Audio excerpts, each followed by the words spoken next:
Kementerian Kehutanan segera membentuk kantor wilayah atau Kanwil di setiap provinsi. Pembentukan Kanwil Kemenhut dilakukan untuk memperkuat pengawasan terhadap hutan. Menteri Kehutanan Raja Juli Antoni mengatakan Presiden Prabowo Subianto menginstruksikan perbaikan tata kelola perhutanan. Saat ini, rentang kendali antara kementerian dan unit pelaksana teknis atau UPT di daerah terlampau jauh. Kondisi ini kerap menimbulkan masalah termasuk dalam hal pengawasan hutan.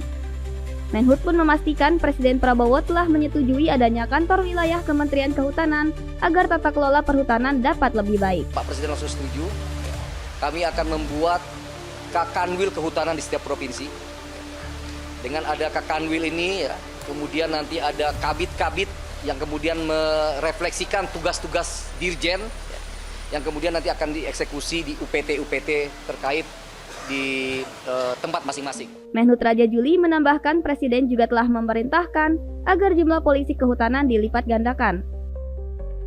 Peningkatan personel polisi hutan menurut Menhut dibutuhkan agar pengawasan praktik illegal logging yang mengakibatkan kerusakan hutan dapat diminimalisir.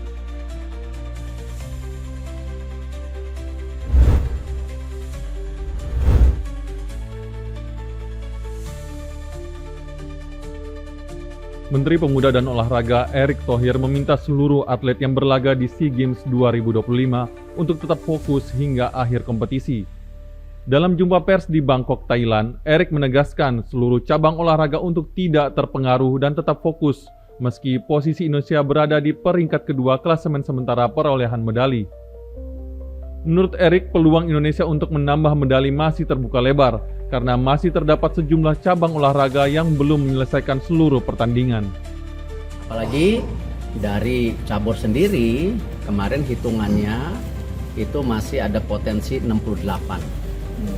Ya, kalau kembali bukannya pesimis, kita mendapatkan setengahnya saja, itu 34, berarti kan sudah di angka 80 atau di atas 80.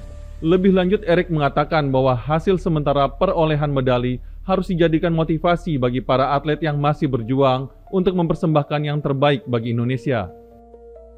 Saat ini, Indonesia masih berada di posisi kedua setelah tuan rumah Thailand dengan perolehan 55 emas, 66 perak, dan 64 perunggu.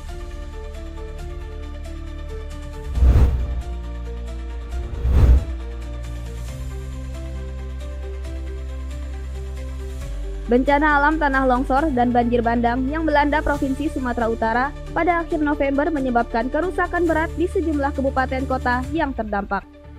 Gubernur Sumatera Utara, Bobi Nasution, saat ditemui di Lanut Suwondo, menyebutkan kerugian yang ditimbulkan akibat bencana alam Sumatera diestimasi mencapai 17 triliun rupiah.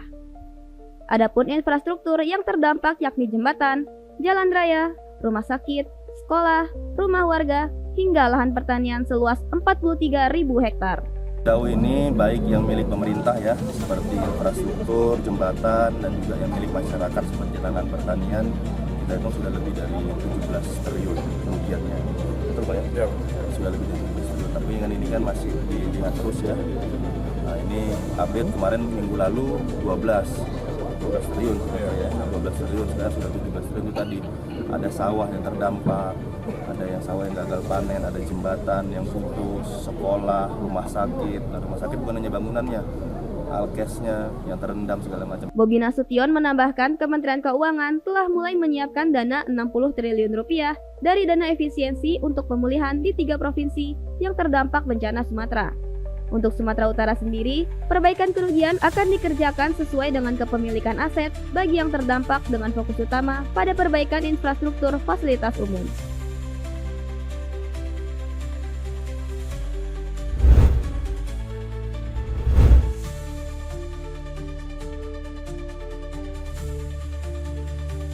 Komisi Pemberantasan Korupsi kembali memperbarui perkembangan kasus dugaan korupsi kuota haji. Pelaksana tugas Deputi Penindakan dan Eksekusi KPK, Asep Guntur Rahayu, dalam konferensi pers di kantor KPK menyampaikan adanya rencana pemanggilan kembali mantan Menteri Agama Yakut Khalil Qaumas. Ia menjelaskan pihaknya telah mengirimkan surat kepada mantan Menak tersebut yang sebelumnya juga telah memenuhi panggilan KPK terkait kasus yang sama.